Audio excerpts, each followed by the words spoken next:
Good evening, good afternoon. My name is Juan Carlos Hidalgo. I'm a policy analyst on Latin America at CATO's Center for Global Liberty and Prosperity.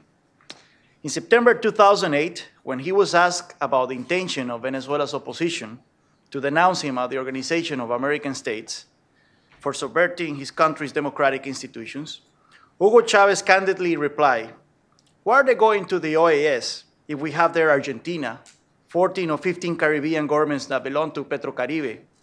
We have Daniel Ortega. We have Honduras, Brazil, Correa, and Ecuador, Uruguay.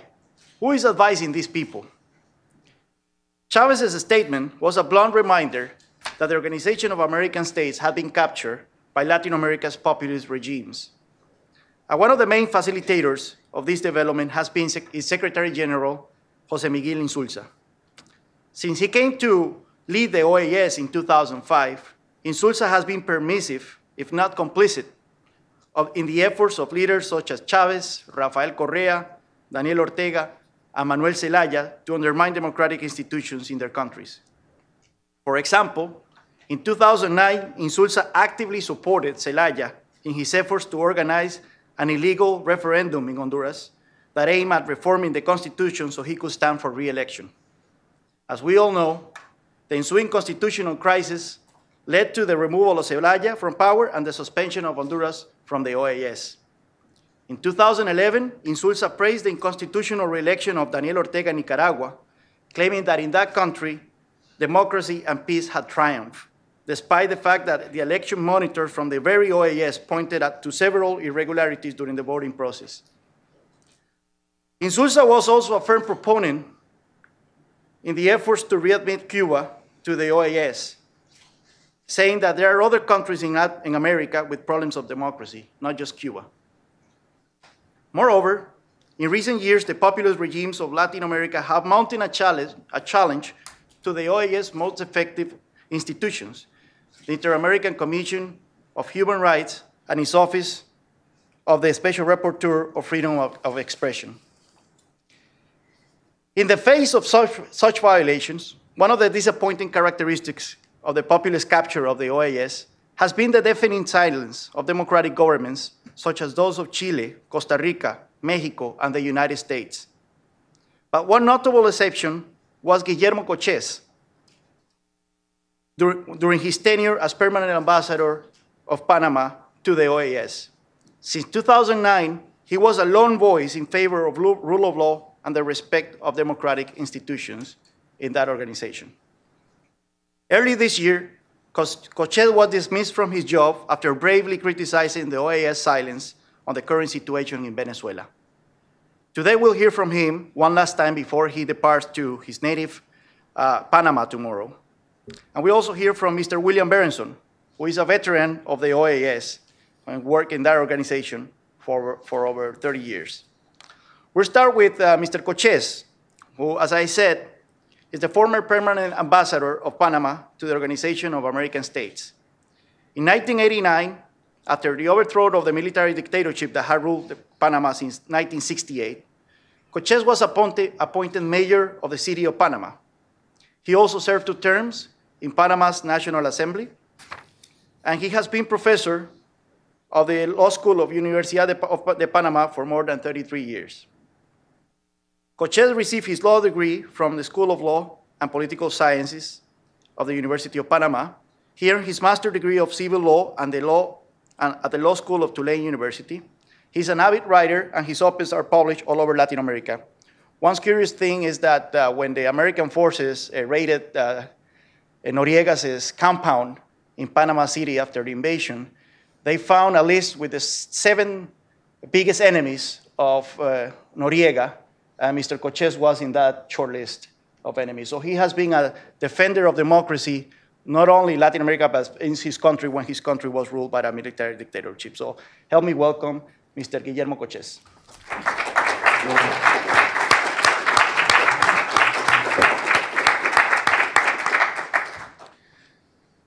Thank you, Juan Carlos.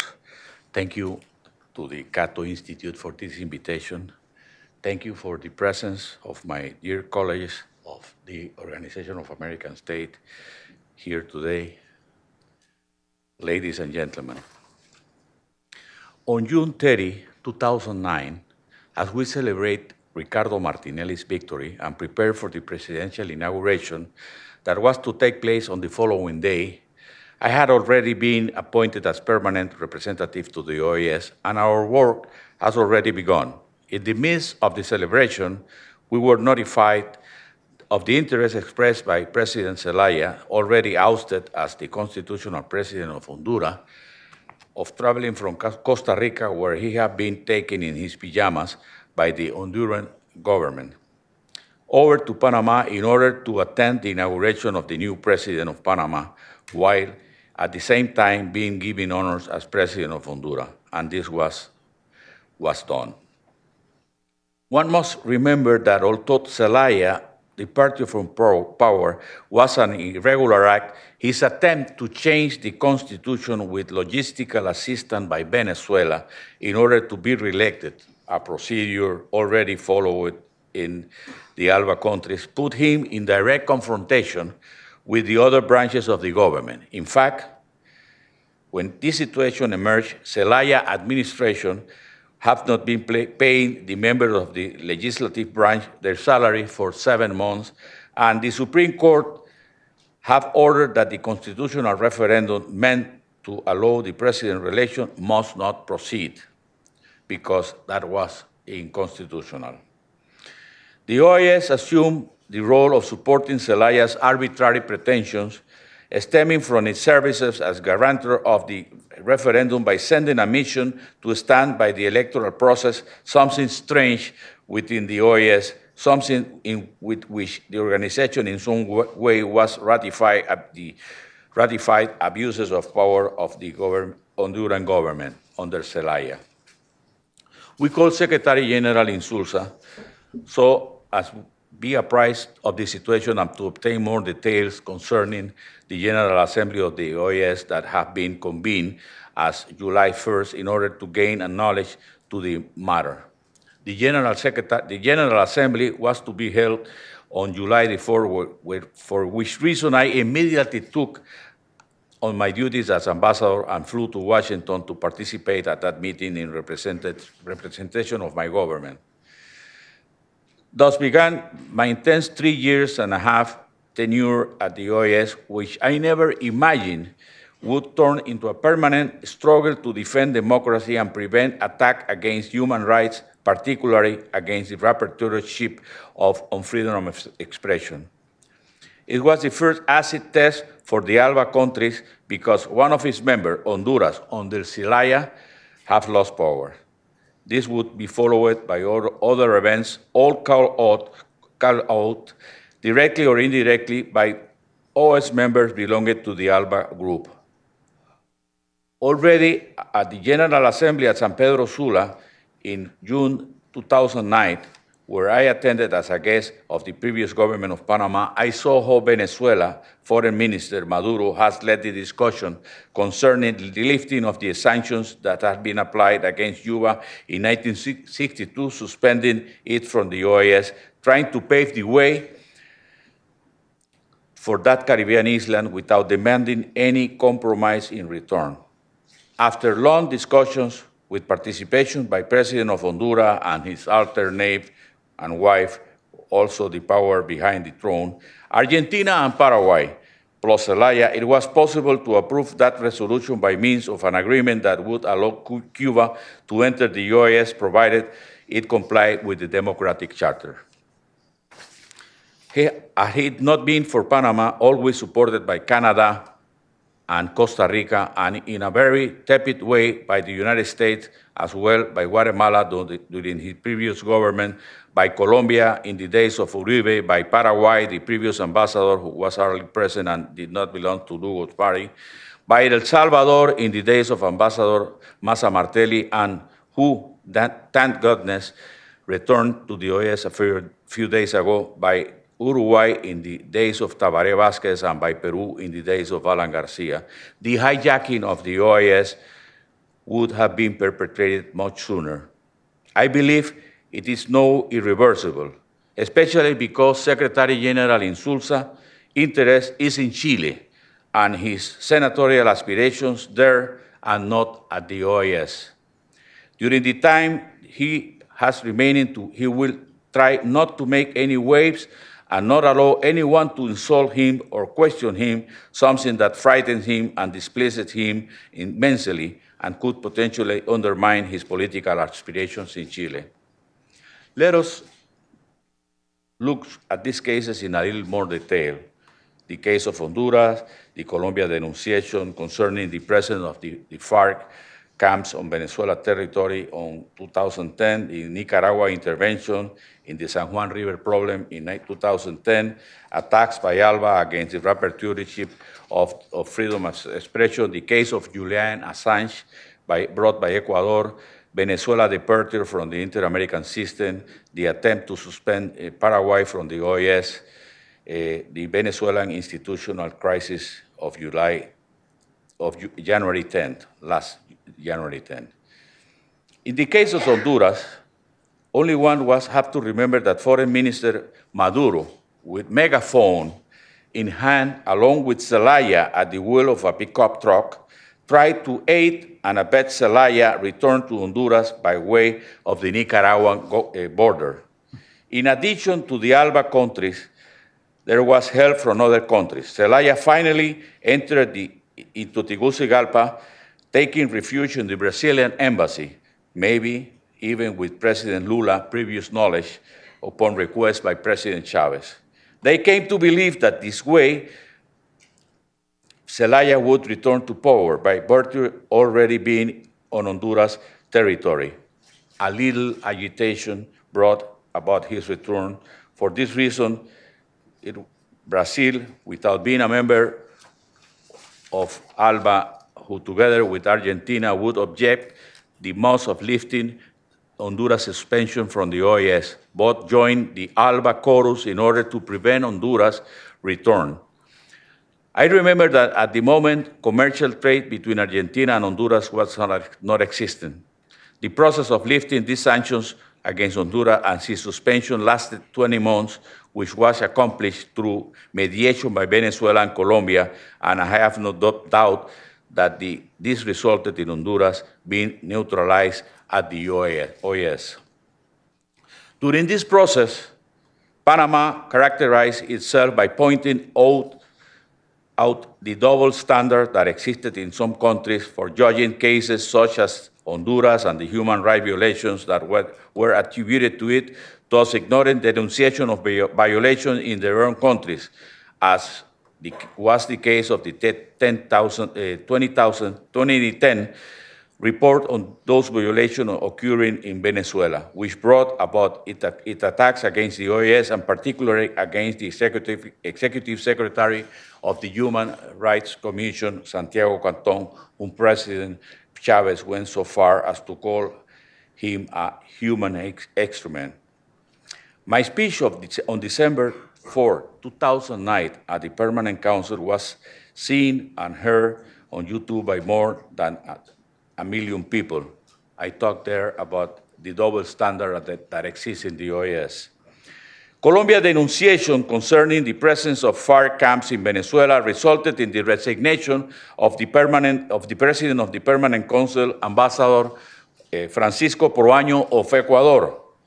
As is usual and customary, every country may request the inclusion of a topic at the next section of the Permanent Council, and his president have to include it. Proaño received pressure from his government and from ALBA countries to delay the matter, and upon his refusal to comply with his government order, he resigned with great dignity. Remaining was the Vice President, Ambassador Joaquín Maza Martelli of El Salvador, who, despite all the pressure, convened the session. In a well-documented presentation, Colombia proved with graphic maps and photographs the presence of guerrilla camps on Venezuelan territory, which was being used with the connivance of the government as a safe haven for the misdeeds of the FARC. In response to the non-acceptance of Colombia denunciation by Venezuela, who repeated the hackneyed refrain that his government was being attacked for being a revolutionary, Panama requested an investigative committee be assigned to determine the veracity of the denunciation. That was the first time I realized that Foreign Minister Maduro has a complaint to my Foreign Office concerning our actions. Merely mention Venezuela was reason enough to annoy the Venezuelans. By October 2010, Daniel Ortega needed to find a justification for changing his country constitution, which was preventing his reelection as president. It occurred to him to create an incident, an international incident, with his neighbor Costa Rica, revisiting old squabble concerning sovereignty of the San Juan River, which separates the two countries. Thus, when the river was being dredged, Nicaragua soldiers invaded Costa Rica territory. Costa Rica took the matter of the OES, and very astutely, his foreign minister, Enrique Castillo, then ambassador to the OES, left Nicaragua with no room to agree. ALBA was of little help for Nicaragua, but was not as much help to Costa Rica either. Nevertheless, in the discussion of a resolution calling for a General Assembly to deal with the issue, the Bolivian ambassador decided not to vote against either of the two parties, saying with his vote was no vote, which cost him his seat. He was fired. Insulza traveled to the place of the incidents and proved what had been denounced by Costa Rica. The International Court of The Hague ruled that both had to remove their armies from the area of conflict, which turned out to be a victory for the Costa Ricans because they don't have army. Nevertheless, Daniel Ortega attained his goal. He was reelected in 2010 in elections that were severely questioned by the OES under the command of Dante Caputo. As always, nothing was discussed, much less any question of the legal and unconstitutional antecedents that brought Ortega to power. The attacks by ALBA against freedom of expression led by Ecuador, the rapporteurship of freedom of expression, have been severely attacked, and he has been accused of serving the interests of the United States. These protests reaches their climax when the $40 million fine levied by Ecuador courts of law against the daily El Universo and his board of directors for having published news that President Correa deemed to be offensive and slanderous. These fines resulted in a worldwide chain reaction, and several communiques from the rapporteurship on the freedom of expression of the Inter-American Commission of Human Rights. Worldwide reputation was such that the President of Ecuador found it necessary to pardon them. In my case, that country foreign minister came to the Permanent Council of the OES to rant and rave against the aforementioned rapporteurship, accusing the Inter-American Commission of Human Rights of being at the service of the United States. I found necessary to intervene because the claim that the Inter-American Commission of Human Rights was submissive to the United States was an insult to the members states who respect the work of the Commission. I reminded him of the meaning of freedom of expression and also reminded him of his words following Panama offered to asylum to Alfredo Palacio, director of El Universo, that now all common criminals from Ecuador will be asking for asylum in Panama. I say to him that when you insult Panama in that manner, that was an insult against us, but we respect your freedom of expression. The foreign minister again asked for the floor and tried to attenuate what he has said before. The Assange case resulted in another meeting of the General Assembly upon Ecuador request.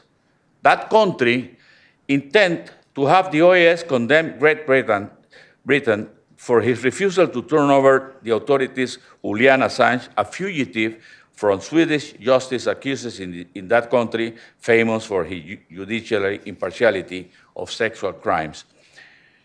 The bilateral matter remained as it was. By absolute majority of the OAS, although it stood in favor of having both parties resolve the matter between themselves, nothing was said about any condemnation against the British government as Ecuador had intended. In the judgment of experts, it was a defeat for that country that have taken this matter to the OAS. Even though I was not present in that assembly upon instruction of my foreign office, we were very harsh towards Ecuador. In 2012, Venezuela announced its departure from the Inter-American human rights system and denounced the American Convention that had created the Inter-American Court of Human Rights. Several threats have been made in this respect in a matter repeated by its representative. For years, they have prevented in situ visits by the Commission and by its Executive Secretary, Canton, on repeated occasions, even insulted by President Chavez himself. All other members of the OAS accepted such visits. During the discussion of the 2012 OAS budget, Nicaragua and Venezuela abstained from supporting an increase of $500,000 approved by the court as well by the Commission, maintaining that this money will be used for attacking countries such as theirs, showing mistrust of how those increases will be utilized.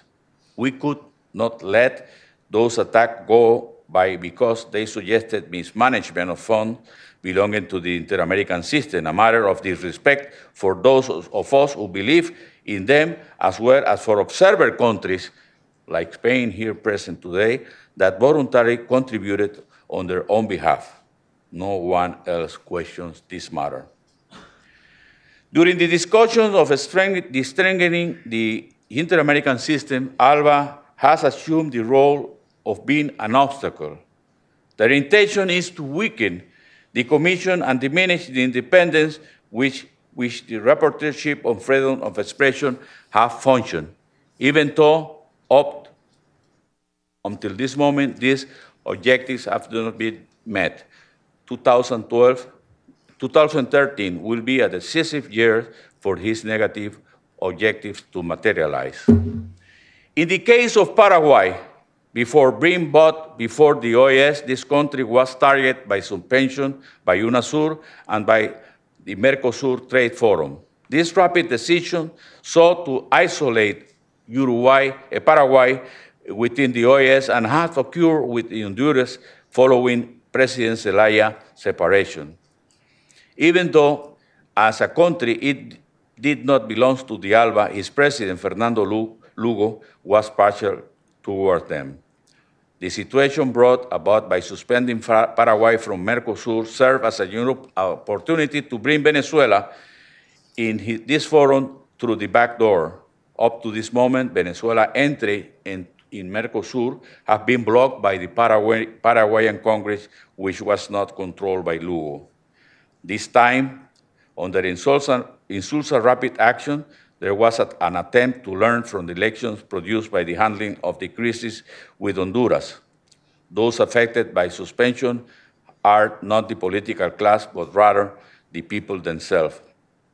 Immediately, a commission was sent to Paraguay, and a mission for the observation of elections was appointed, presided over by President Oscar Arias to pave the way for the elections this coming April. Meanwhile, Paraguay is still part of the OAS, but continued to be suspended from UNASUR and from Mercosur. Furthermore, under threats by Argentina and others, Paraguay was not invited to the Cadiz summit in last November and to the CELAC meeting about a month ago. Venezuela institutional crisis produces by Chavez not being sworn on January 10 for his next term of office was ratified by Insulsa without anybody asking him to do so. Without a doubt, according to all legal experts, Nicolás Maduro has illegally assumed the new terms as vice president because given the absence of the President of the Republic. The person who was supposed to be there as such was the President of the National Assembly, Diosdado Cabello. On the day of my dismissal in January 16, only Canada asked for the appointment of an OES investigative commission to go to Venezuela to verify what was happening there. And Paraguay, which stated that just as they accepted the fact that they had a crisis following Lugo's removal, Venezuela should accept the fact that they have a problem. Insulza immediately dismisses Canada's petition, and the Venezuelan government accuses them of interfering in his internal affairs. The conspirational silence was shameful that day at the OES, even more so when the United States delegation spoke out saying that his country would respect Venezuela's constitutional order, something similar to what Insulza had said. In other words, disregarding the presence of anything irregular in that country. What are my conclusions? It is evident that the political syllabus of the OES in recent years have been dominated by the ALBA country. Their next step with Insulza's eventual departure over the OES, they will run the entire organization. They will thus make it inoperative in this field. The candidates who have thrown themselves into the ring, Eduardo Stein from Guatemala, do not have a chance. Even though they are not a part of ALBA, judging by their behavior, they are supportive of their policy. I'm referring of Brazil and Argentina, but without a permanent, those countries, without a permanent representative for more than 2 years at the OES. No, they are being joined by Uruguay, formerly very guarded about its independence with the organization.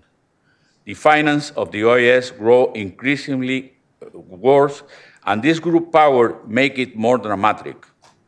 Toward the end of 2010, the OES did not even have enough money to pay the salaries for the second half of December. It was necessary to borrow more than $3 million from the Sacred Scholarship Fund. The reason, Venezuela and Brazil together were owning more than $10 million in overdue assessments. Finally, Brazil made payment and Venezuela arranged for payment on terms. All these situations should have placed more pressure in answer to Insulza's lack of decisiveness in taking a stand on certain critical issues, especially when the representative from his country of Chile have allowed everything that happened at the OES, and if it has nothing to do with him, despite the dictatorship that country experienced and the democratic nature of his current government. The 14 Caribbean nations constitute the most important bloc at the OES.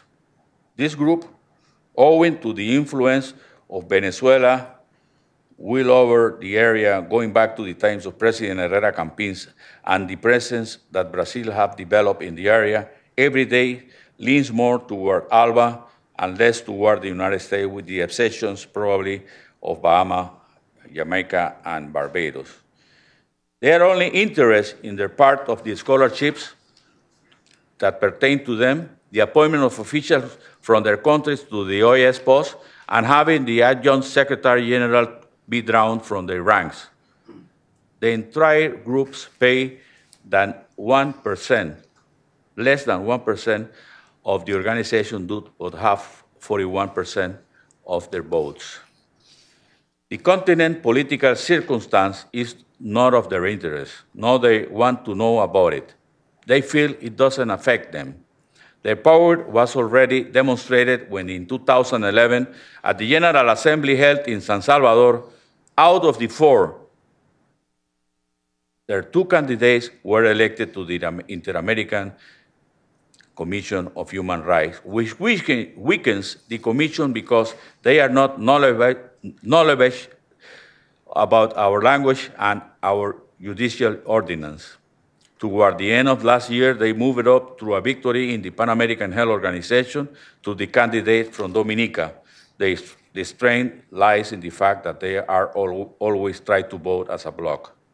Brazil and Mexico do not play a decisive role in political matters. They don't want to do anything to defend democracy in the continents. They will say they have enough to do inside their countries. Nevertheless, as for human rights, Mexico demonstrated his commitment in their defense during the President of Permanent Council held during the last quarter of 2012 by Joel Hernandez, who also presided over tasks discussing the strengthening of the Commission. I believe Mexico will put a fight aimed to preventing the inter-American system of human rights from growing weak, even though I do not believe that, with the exception of Canada and Costa Rica, and probably the United States, Mexico will find much support against the pounding that will be dealt by the ALBA countries and their allies, aimed at weakening his influence, particularly in matters of freedom of expression. Brazil's influence may even determine the decision of the United States not to support the re-election of the Commission of Dinah Shelton, Rapporteur for the Indigenous People and promoter of the precautionary measure against the Belo Monte Dam in Brazil, and who was annoying to that government. Colombia and Peru, even they have democratic governments, will not assume the role they once played during the government of Uribe and Alan Garcia. Repeatedly, ALBA members had said that the OEA's role of watching over the political system must stop because all the democracies of the continents are stable. Know that what needs to replace the political is the economical, so that the people can rise above the stage of being developing nations. Based on that, they don't see problems whatsoever having Cuba now president-elect, and that's why they put such a resistance at the summit of the America in Cartagena in order to have Cuba president accepted, even though he have not adhered to the principle of the democratic charter. The U.S. position is regrettable. Last November, 4 leading senators, John Kerry, Menendez, Marco Rubio, and Richard Lugar, harshly criticized insufficient governance, and even though they were not saying anything new besides what Panama and other countries like Barbados have said, I already denounced, they produced no echo whatsoever for the simple reason that the U.S. representation at the OES failed to follow through. Moreover, upset over the content of the missive, eventually prepared by the U.S. mission to the OES, an angry insulsa, as he is inclined to do, insulted a lady, Ambassador Lomelin, in front of everybody. The U.S. announced that they will take the matter to the Permanent Council, but we are still waiting.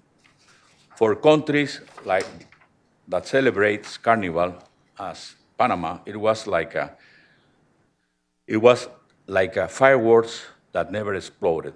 It simply fizzled. U.S. leadership at the OAS dissipated by the date, not only by lack of participation by his delegation, but rather because it would seem that the State Department policy is to diminish the importance of this forum. Today, Canada shows more leadership at the OAS than does the United States, whose position on January 16, that of supporting compliance with the constitutional order, was tantamount to ratify Insulza's position because all agree in stating that ever since January 10, when Chavez was unable to sworn in, the country had been living in the fringes of what established by his constitution. Someone make a comment to me that on the day it was demonstrated that extreme position and upcoming together in the end, in reference to Venezuela and the United States. Ever since the departure of the the Chilean American Arturo Valenzuela from the State Department, U.S. relations with the OES are practically non-existent. Insulza, as it was his intention, did not succeed in having President Obama make an appearance at the OES to plant the tree that would mark the beginning of the second centennial of the majestic building, as was done by President Taft in 1910. Nor did he succeed in having Hillary Clinton speak before the Permanent Council. We never met Roberta Jacobson, Valenzuela's replacement at the State Department. It is evident that this scenario, the defense of democracy, will be relegated to the defense of different democracies, as Cuban Foreign Minister Bruno Rodriguez has recently dubbed democracy that exists in Cuba, where only 612 persons can aspire to gain the 612 seats at the Legislative Assembly. In addition to being without resources, the defense of human rights will be without countries that would defend them tooth and nail from ever fierce attacks coming from the Alba country. Enforcement of human rights will continue to diminish. In that case, the countries who have hijacked the OES will end annihilating it, because I doubt that the country that hosts the organization and finances 60% of its operations will continue to play this unexplainable role that he has played during the 3.5 years that I was in the OES. I do not believe that the OES that our nation deserves will, with all their hopes for democracy, something has to be done, and it is urgent. The Organization of American States acts excellence programs in education, development, science and technology, the wars on drugs and terrorism, justice, and many more, for which I would need to speak to you for another hour on the diverse work that the organization and its impact in the region. Nevertheless, its political phase is what most affects its reputation, and the one that most reflects its successes and failures. And it is the only phase that his director aimed to destroy. The Secretary General lack of leadership is so evident that he doesn't even have a good press secretary. Just to give you an example, to handle relations with the media. This person, when he appointed, is from Chile and speaks no English. There is no cordial relations with the OES, between Insulza and the OES Assistant Secretary General. Everybody performs according to his or her degrees or competence. While he was reduced his personal appointee from 12 to 4%, many of those remaining are in their position due to their friendship with Insulza and not because of their professional record. The lack of funds are forcing many officials to leave the office, the OES. Nobody feels secure at the OES will result in confusion and lack of interest by employees within the organization, even those loyal to Insulza, who every day are in the minority. Before we lose, the Organization of American States have to offer to the United States, to the hemisphere, we must realize that if commitment to democracy should crumble, everything else will slide down that same path. Even though it's a little late, we can still avoid the process of the complete hijacking of the organization, such an important as the Organization of American States. Thank you very much.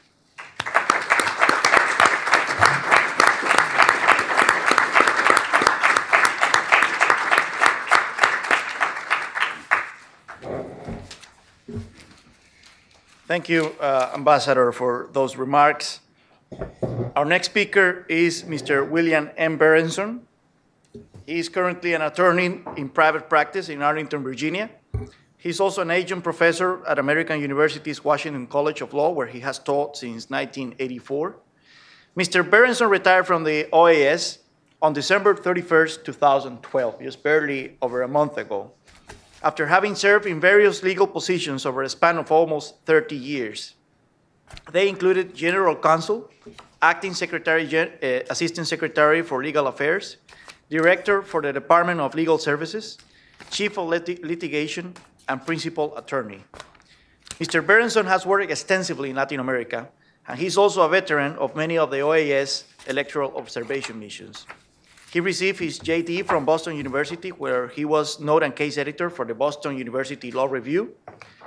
He received both an MA and a PhD degrees in political science from Vanderbilt University and an AB from Dartmouth College.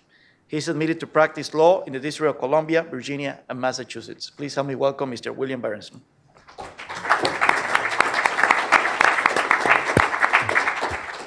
Thank you very much, Juan Carlos, and muy buenas tardes, todos. I want to say there's nothing symbolic about my sitting over this side and my good friend, Ambassador Cochez, and Juan Carlos sitting on that. I'm not here to refute anything that's been said by Ambassador Cochez, and I admire Ambassador Cochez. He's been a staunch defender of human rights, democracy, freedom of expression, and he's a hero to many people who admire him at the Organization of American States.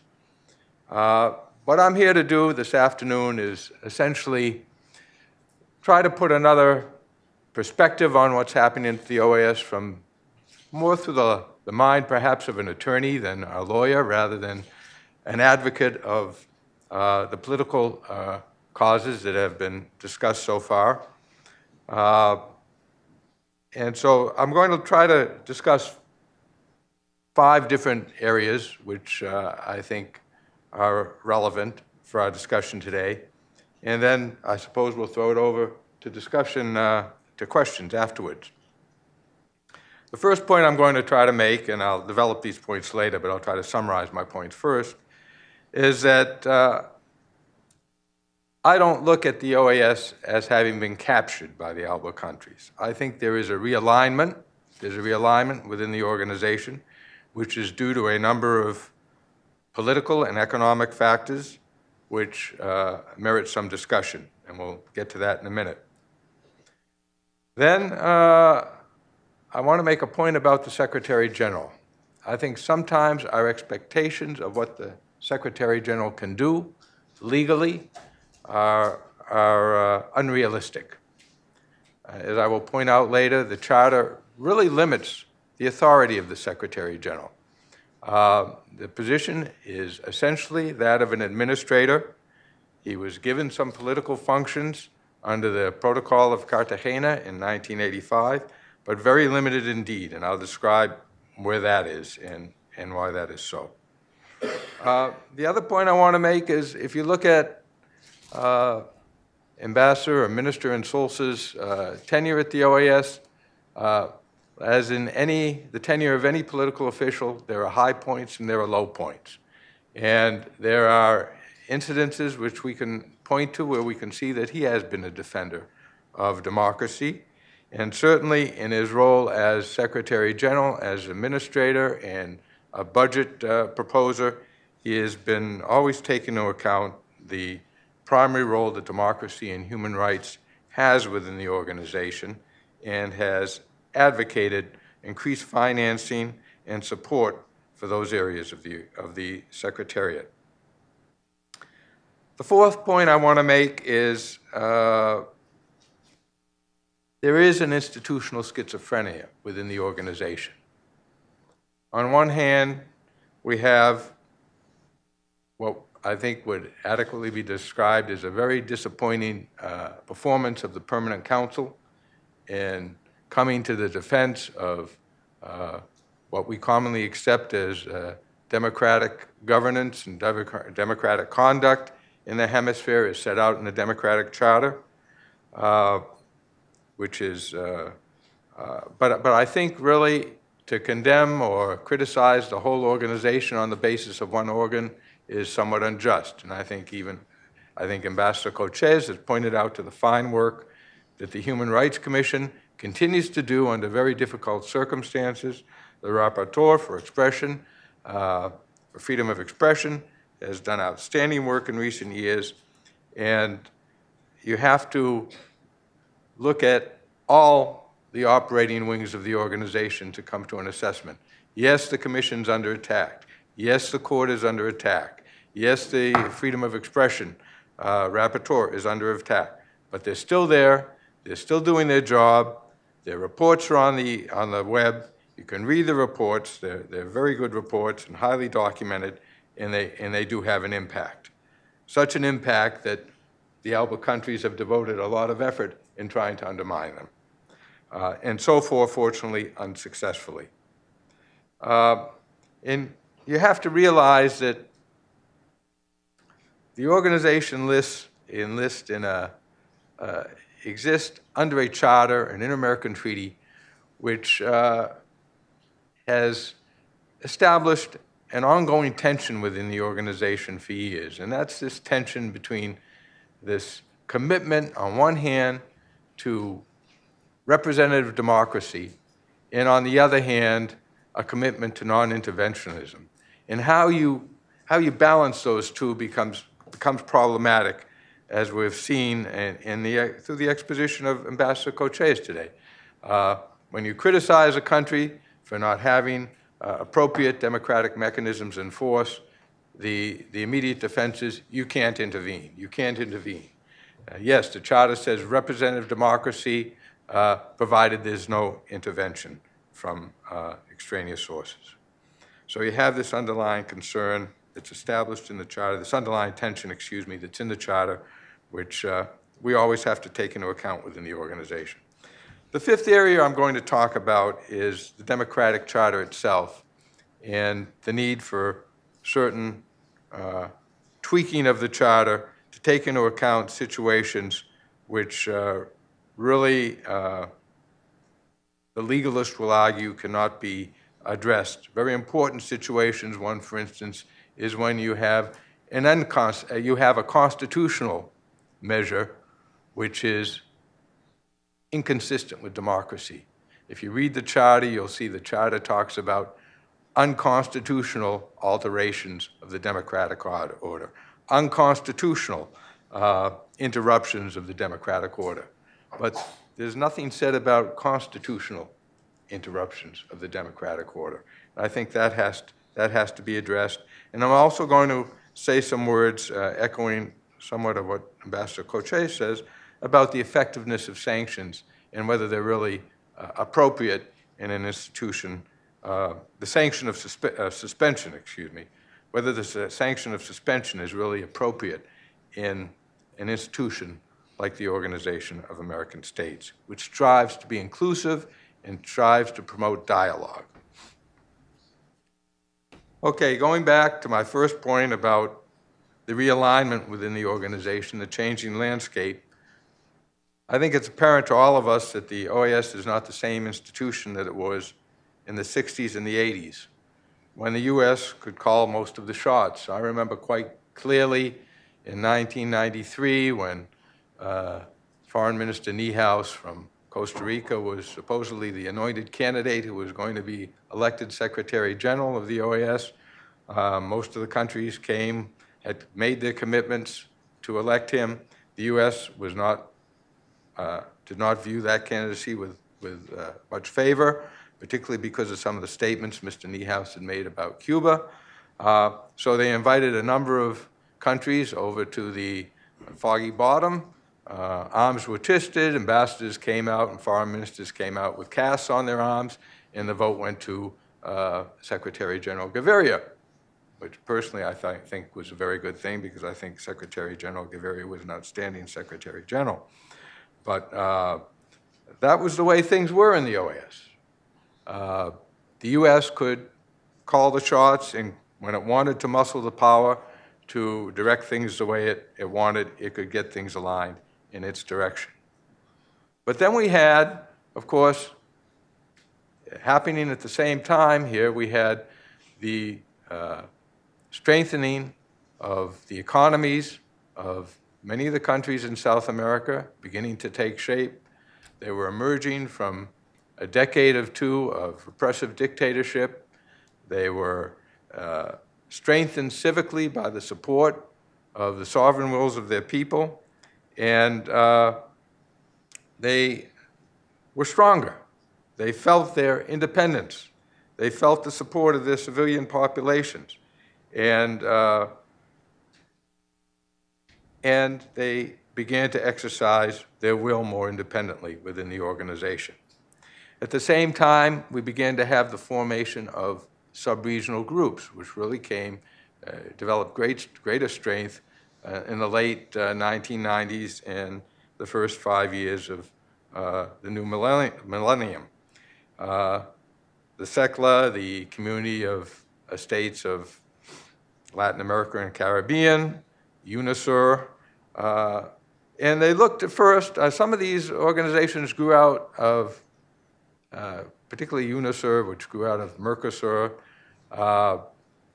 had an agenda originally of promoting trade, but as often happens, trade unions and trade interests develop into common political interests.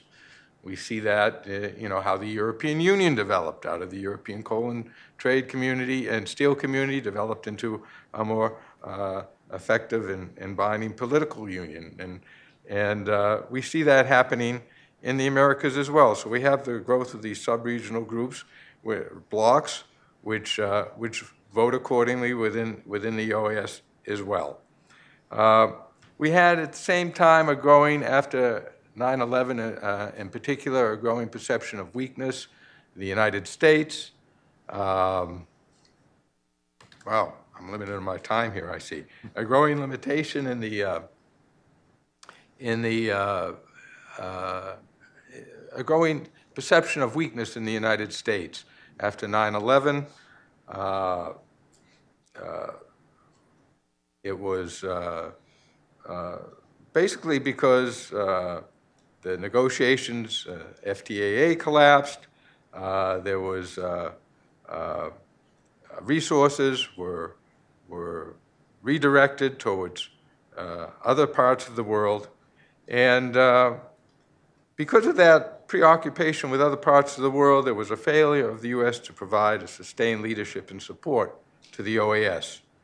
And other countries began to fill the void. The ALBA countries saw this, and they began to fill the void. They had their agenda, and they've pushed their agenda. And it was quite evident in 2005 with the election of Secretary General Insulza. He was not the candidate of the United States. He was openly recognized not to be the candidate of the United States. And he won election basically by appealing to a coalition of other countries. As you may recall, the vote was tied for 5 rounds, and finally there was a month delay, a cooling off period, and he came back and was elected with 2, I believe, abstaining votes of Peru and Bolivia. So we have basically the emergence of stronger regionalism within Latin America, and of course we have countries like Venezuela stepping into the void created by less foreign assistance in Latin America, and less attention being paid to Latin America, I believe, by our government. Now, as far as the Secretary General's authorities are concerned, let me just say the political attribute he was given in 1985 is simply the capacity to bring to the attention of the Permanent Council issues in the Americas which, in his opinion, threaten the peace, security, and development of the Americas. And going back, this is before the Democratic Charter, that would include issues which involve democracy. Because if you look at the preamble of the charter that was amended in 1985, it says representative democracy is essential to the stability, peace, and development of the hemisphere. So if you have a problem with representative democracy, you certainly can take that to the Permanent Council. He hasn't sometimes, he hasn't in others. It's left to his judgment. We can speculate as to why some and why not others. But it's a discretionary capacity that he has. It's not a mandatory capacity. And his functions, if you look at the charter, the Articles 112, 113, they're largely that of directing and serving as a legal representative of the Secretariat, which performs a number of ministerial functions for the organization. The political role is essentially in the Permanent Council, the General Assembly. It's the member states who take responsibility for directing the organization. It's not the Secretary General. Now, the current Secretary General, in all fairness, as I said earlier, supported increases in the budget for democracy. That's increased over 64% while he's been Secretary General. The budget for, and he's proposed for greater increases. Similarly, for human rights, it's increased 84%. Unfortunately, the member states have not increased the total amount of the budget significantly, really at all, in real terms, so that the amounts devoted overall for those activities are certainly less desirable than they should be. But the OAS, of course, has many, many mandates, and democracy, although it's a pillar of the organization, is one of several, human rights as well. In fairness to the Secretary General, in 2007, he did speak out very strongly against Mr. Chavez's decision not to renew the license of Globovision. He condemned it as a violation of freedom of expression, having a very chilling effect on democracy within that country, and Mr. Chavez's response was to call him the A word. And I would submit that when you're called the A word by Mr. Chavez, you're doing your job, at least at that point and at that time. Similarly, in 2010, the Secretary General did speak out against the so-called Enabling Act, which was a law which shut down the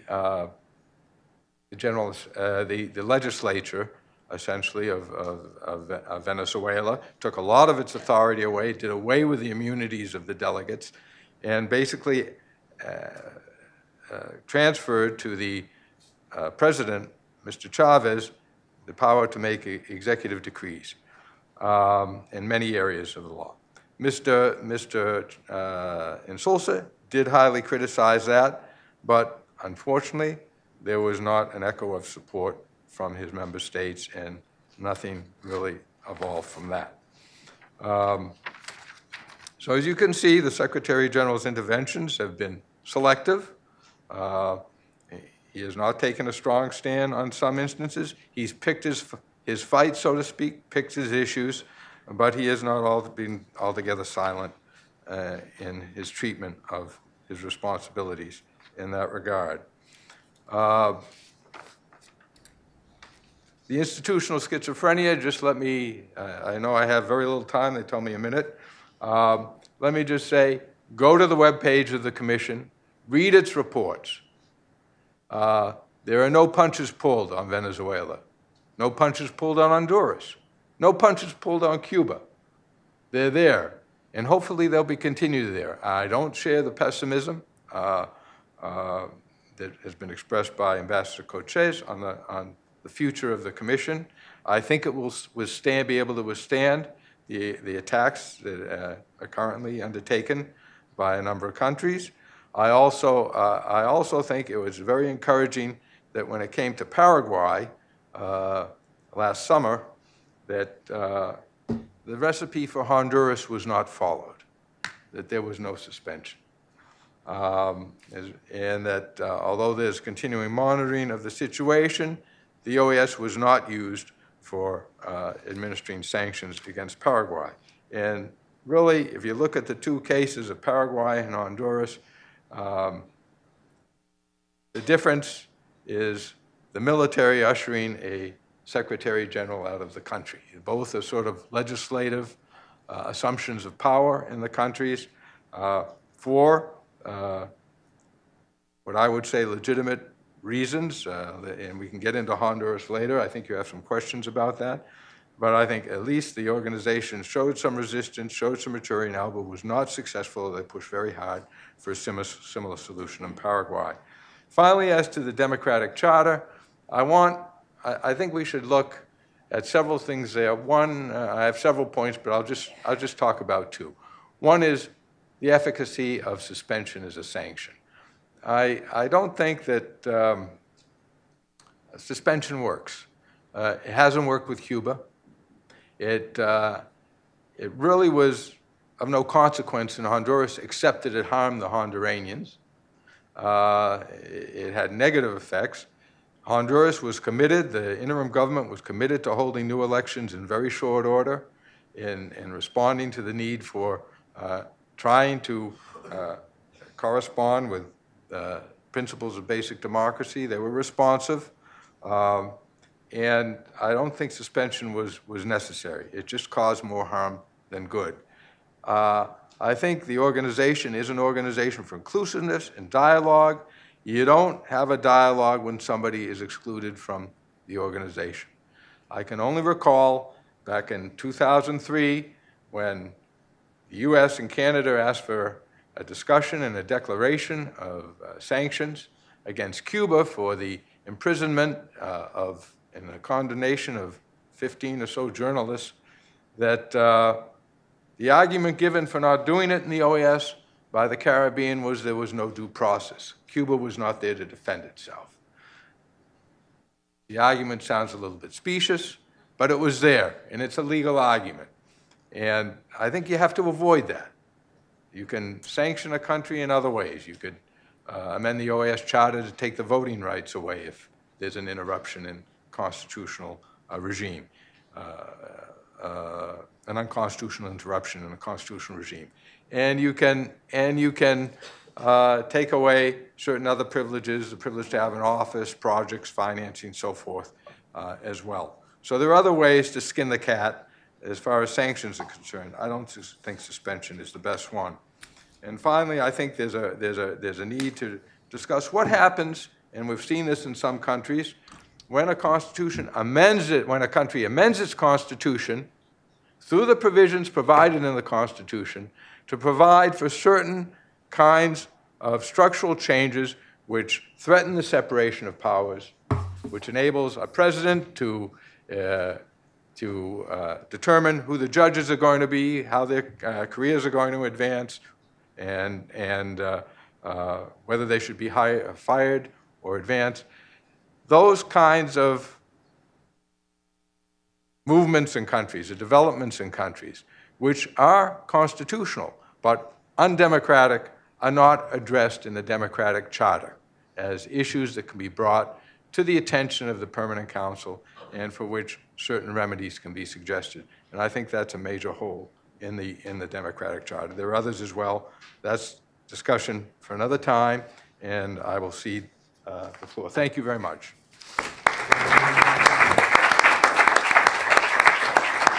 Thank you, Mr. Berenson. We're going to go for questions. Those of you who want to ask a question, first wait for the mic, identify yourself, and please be concise in your question and not make a comment.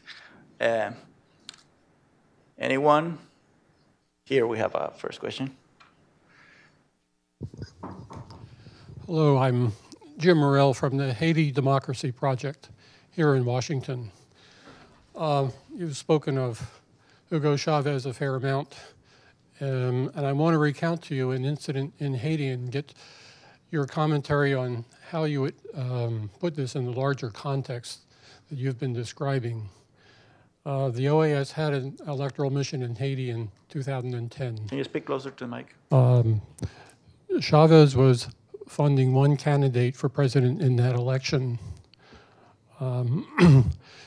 The president of the country arranged to have votes taken out of quarantine to favor this particular candidate's election.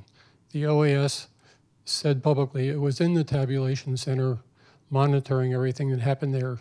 It said nothing. The United States had to send a verification mission to correct this. The OAS attempted to suppress the findings of that mission. So my question is, how do you put this in the larger context that you've been describing? That's not new that Venezuela supports parties in... The mic. Yeah. That's not... it's not strange that Venezuela supports candidates in other countries. That's real an intervention. When the present government of Panama discovered that the officers of the Venezuelan embassy in Panama were visiting the interior of Panama, giving speeches about the Bolivarian government, the government protest to the embassy. They do that in every country.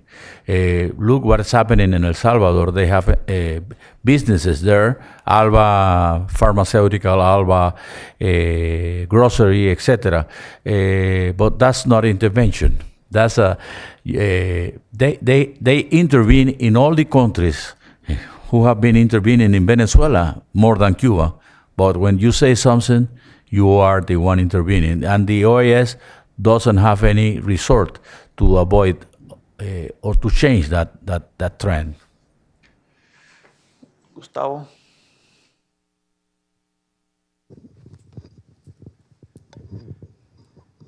Gustavo Coronel, I am a Venezuelan geologist. I have listened to the two presentations, and it seems to me that they sounded like if we are in a trial here, with Ambassador Cochez being the accuser and Mr. Berenson being a very passionate defender of Secretary General Insulza. I just wanted to say that as a member of the jury, I have no doubt that the man is guilty. I mean, clearly guilty, because it's not a matter of legal authority being curtailed. It's not a matter of being short of money. It's just a matter of attitude. Attitude doesn't have to involve large investments. If the man wanted to make a gesture towards democracy in Latin America, he would have had ample opportunity to do so, and he didn't.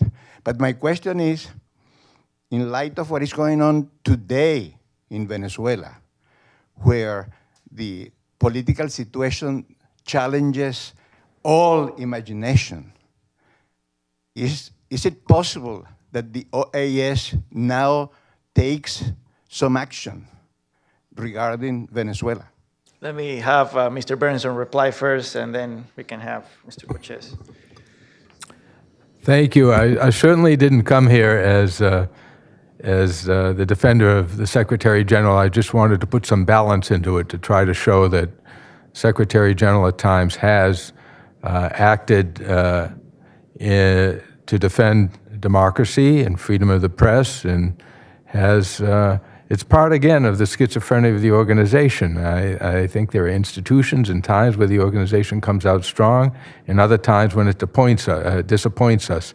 It's due to political alignments within the organization. It's due to a concern to keep the organization from spinning apart through the centrifugal forces within it politically. And I think the Secretary General has always been conscious of that. In other countries, like the United States and Canada, are always conscious too, which are conscious of that, which somewhat explains, in my mind, my way of thinking, their timidity, their reticence sometimes to act when they should act. I certainly share the disappointment of many with what the areas of the organization where it should intervene, should take a stronger role, but I understand where it's coming from. I understand where it's coming from. You don't want to throw out the baby with the bathwater. There's still a lot of good things that the organization can do, and the organization would be a less effective organization if Venezuela, Ecuador, Bolivia, Nicaragua, Argentina, Brazil were not actively involved in the organization in one way or another. So I understand the difficult decisions that have to be made. Could the organization take a more active role in Venezuela? Well, I suppose it's what kind of a role you're talking about. Certainly, if you read the reports of the commission are quite damning of what's going on in Venezuela. They point out with quite suppression or a tremendous amount of precision. Suppression of the press, harassment of defenders of civil liberties, the absolute sequestration or capture of the judiciary and the whole prosecutorial system by the executive branch. It begins with the 2009 report, some of it in the 2002 and 2003 reports, and the annual reports of 2010, 2011. Now, those reports, in my estimation, should be the subject of discussion in the Permanent Council, and then the question is what to do about it. Now, the Charter by itself really doesn't provide too much of a remedy, because you don't have what the Charter says in Article 9. You can suspend a country if there's a golpe, if there's a coup by force. A coup by force. That's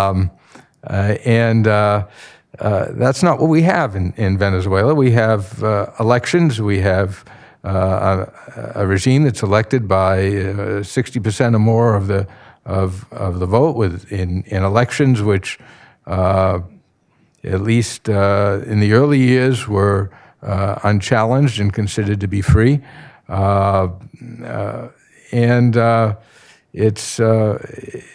So remedies of suspension, I'd say, are very unlikely. You don't have an unconstitutional interruption.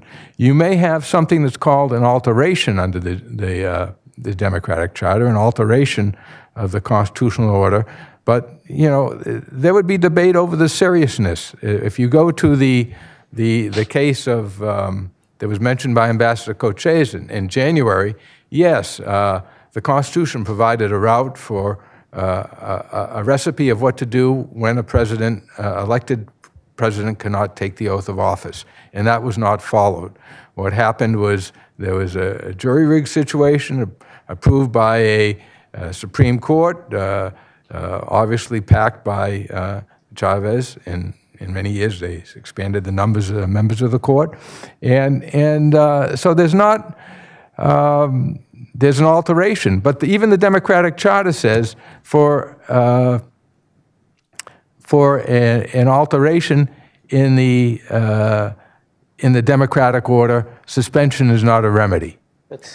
So, you know, the questions, I think there has to be discussion, there has to be declarations, there has to be some kind of trying to develop some a greater civic conscience, and maybe of shame of that government, to take some measures that conform with a greater degree with all the principles in the Democratic Charter. That's what the organization can do.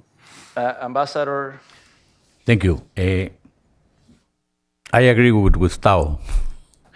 And one of the arguments I would use is that what William said, Insulza have been very selective in his declarations. When he doesn't want problems, he doesn't go into the problem. And that has been his policy. He disappeared when, in this case. And to the second question you have, Gustavo, the only country who will do something within the OES is Canada. And I applaud the decision of the Foreign Minister of Canada to visit Caracas the next days, and the minister announces that he will meet with the people of the government and with the people of the opposition, and that will send a message of respect of the human rights. Nobody has done that in any of our countries, no one. And I hope that other countries will support the Canadian effort to doing something within the OES. That's good, from the freest country in North America, actually. You know, when you talk about being selective for the Secretary General, I cannot forget what happened in Honduras. It wasn't only that what happened after Zelaya's removal from power, but what happened before, where Insulza was actively supporting Zelaya's effort to conduct a referendum that had been declared illegal by the Constitutional Court, by the Supreme, by the Electoral body. and even sending monitors to watch this referendum that was going to be illegal, trying to give him some sort of legitimacy. That's where you see that Zelaya has not been only just an administrator that sometimes picks a fight. No, he actually engaged in that fight, supporting a guy who wanted to change the constitution in order to stay in power. So I think that we cannot be as generous with Insulza. Here we have one question. We're running out of time, so I appreciate if you can keep the questions extremely short and also the answers very short. My name is Alex Sanchez. I work for the Council on Hemispheric Affairs. I'm just wondering if you can put Insulza in a historical context of past secretary generals, where, how would you rate his administration? For example, I remember Cesar Gaviria, when he was in power, he was fairly quiet when it came to the Alberto Fujimori dictatorship in Peru. So, Insulza has been quiet, as you say, in the crisis in Venezuela, in Honduras, but so were some of his predecessors, like I said, Gaviria in Peru. Thank you.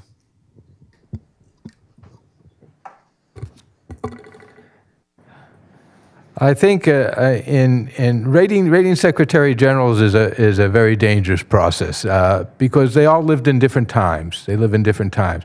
I think Mr. Insulza has had the most difficult of the times, quite frankly, with the change in the political alignment that I described earlier in my remarks. I think Gaviria had, in the end of his administration, had a bit of that. And Baena Suarez was Secretary General during the Fujimorazo in 1992, as I recall. And that was, that was a workout. That was an arrangement, a political arrangement. You look at, one thing, if you look at the administration of Gaviria, he was good for the staff. He upheld, he gave them a sense of dignity, their equality in compensation and rights with their UN colleagues. Insulza has tried his best, given the financial difficulties, to keep the spirit of parity alive. Baena Suarez was instrumental in ushering the organization into an administrative restructuring and a resurgence and renovation of the staff and the political order of the staff. I think, when history writes it all, in the end, they'll find pros and cons in the administration of all. It is a very difficult job. I wasn't around, although because of my gray hair, some I think I was, but I was not around when Mora was Secretary General back in the 1960s. He was a former Uruguayan minister, I believe. But Mora apparently got so fed up with the Permanent Council, he spent the last 2 years of his administration huddled up in the residence and didn't appear. It is a very difficult job to do. Galo Plaza only spent one term at it, and Alejandro Orfila resigned prior to the end of his second term. All right, so we have two last questions. Please keep it extremely brief. Javier one, and over there, the last one. Sorry that you cannot, we're running up, but let's keep it like 30 seconds. Thank you, Juan Carlos. I'm Javier Elaje from the Human Rights Foundation. We've written about the democracy clause before. I wanted to first point out that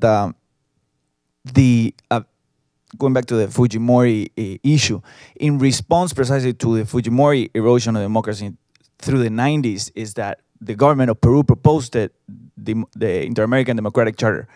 Thus, the charter interprets through the preamble, Articles 18, 19, 20, and 21, interpret that now not only the forcible overthrow of a government, that is a coup, should trigger the application and potentially the suspension of a country, but the erosion of democracy, most importantly. That's the main reason why the Inter-American Democratic Charter was passed.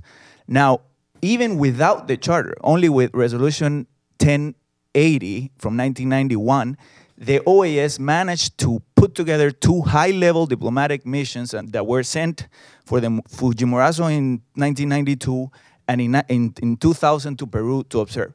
Don't you think that there is extensive, exceeding legal authority for, at least in the cases of Venezuela, Bolivia, Ecuador, Nicaragua, to have sent this sort of diplomatic mission, and not only send them, as you say, through the leadership of, as Juan Carlos has pointed out, through the bad leadership of Insulza, to support actually one of these presidents that is actively trying to erode the democratic institutions in the country? 30 seconds, Mr. Berenson. Number one, you can't get a diplomatic mission into a country unless they accept it. So you can't intervene in that country contrary to its will. And the Charter provides a mechanism for, asking for the diplomatic mission to take place. But as far as suspension is concerned for alterations, the Democratic Charter is ambiguous, but if you want to read it very legalistically, the suspension mechanism only triggers into effect if there's an interruption, unconstitutional interruption in the democratic order, not the alteration.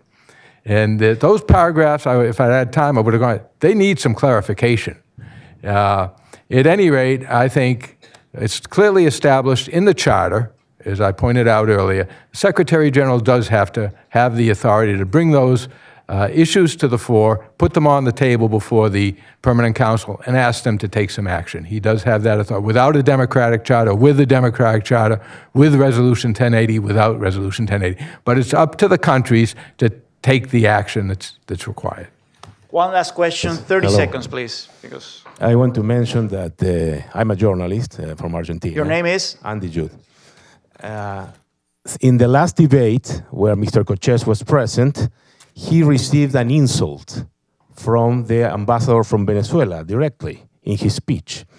And I was questioning and talking with some ambassadors and also some other authorities of the OES, and I think it's one of the first time that an ambassador insults personally another ambassador, and the debate should be by the regulation of the OES suspended. In that moment, the president of the council was from Nicaragua, and also I don't recall if Insulza was present, but I want to know your opinion if the debate should be immediately suspended when there is an insult from one country to another one in that moment. Mr. Cochez, and some final words? That's the opinion of other ambassadors and people who were attending the meeting, but what you can expect from the Nicaraguan ambassador, that at the beginning of his tenure as president of the Permanent Council, give a speech against the United States, and nobody say a word, only me. The United States keeps silence. But we have to remember that Mr. Chatterton have to speak to the people in Venezuela. He was not speaking to us. That's the reason, because I don't give any importance of what he say. Well, that's it for today. Thank you very much for coming. We have a light lunch upstairs, so please go up the stairs and join us for a lunch. And let me have an applause for the speakers.